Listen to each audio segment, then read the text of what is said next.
9 months, 25 OEE percentage points, 34 million pesos in recovered annual production output, all achieved without purchasing a single piece of new equipment. These are the actual results from a 3-line food processing plant in Cebu. They didn't expand their workforce, and they didn't bring in consultants to run 6-figure training events.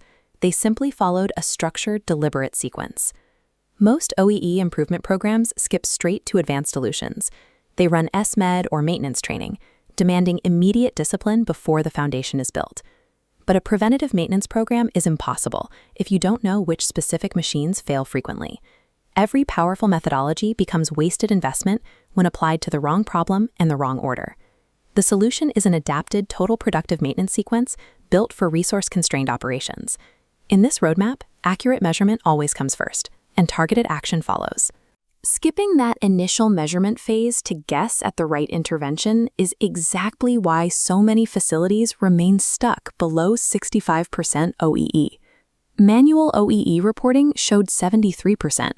Automated baselines exposed the truth: 55% on line 1, 61 on line 2, and 59 on line 3. Data flowed from current transformers and proximity sensors via MQTT to a real-time dashboard. Total hardware cost 185,000 pesos. With real data in hand, Phase 2 attacks the dominant losses. Line 2 suffered from poor availability. The new system revealed that 61% of downtime came from one filler machine, specifically caused by a single worn sealing roller tearing the film. Replacing that exact roller cost 8,400 pesos. That single intervention prevented an estimated 340 hours of annual downtime, instantly recovering millions in lost production volume. On lines 1 and 3, the data pointed to performance. Both lines experienced dense clusters of microstops in the 45-minute window immediately following shift breaks. The countermeasure was a standardized 10-minute machine warm-up sequence for operators returning to the floor. This required zero hardware investment and dropped post-break microstops by 67%. Real-time measurement transforms generic complaints about line downtime into highly specific, high-return maintenance work orders.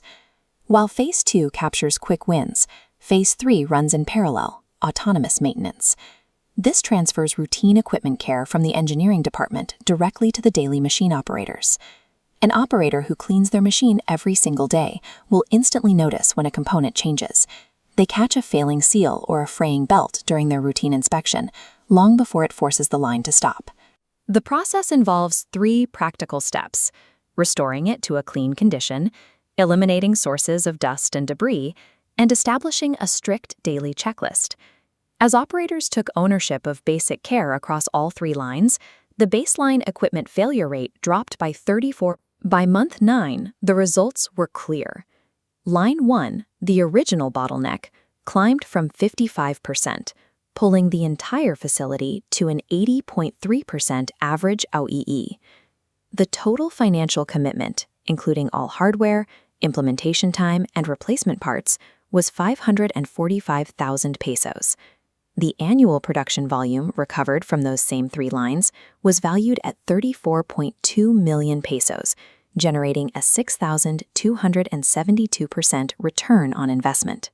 Phase 5 is the ongoing reality of sustaining these metrics. It requires strict monthly audits of the cleaning routines and applying this exact playbook to the next set of production lines. These returns do not require magic or luck.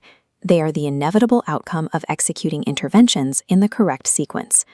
The roadmap is a clear staircase. You start by getting real data with automated measurement. You use that data to attack the dominant loss on your worst line. You implement autonomous maintenance to reduce baseline failures, and then build planned maintenance using your actual failure history. Assess your own facility right now. If you do not know the precise automated OEE metrics for your worst performing line, you are still at Phase 1. Establish your measurement infrastructure first. The data will dictate exactly what you need to do next.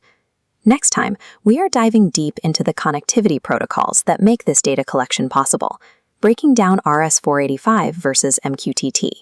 Subscribe to ensure you don't miss it. The roadmap is in your hands.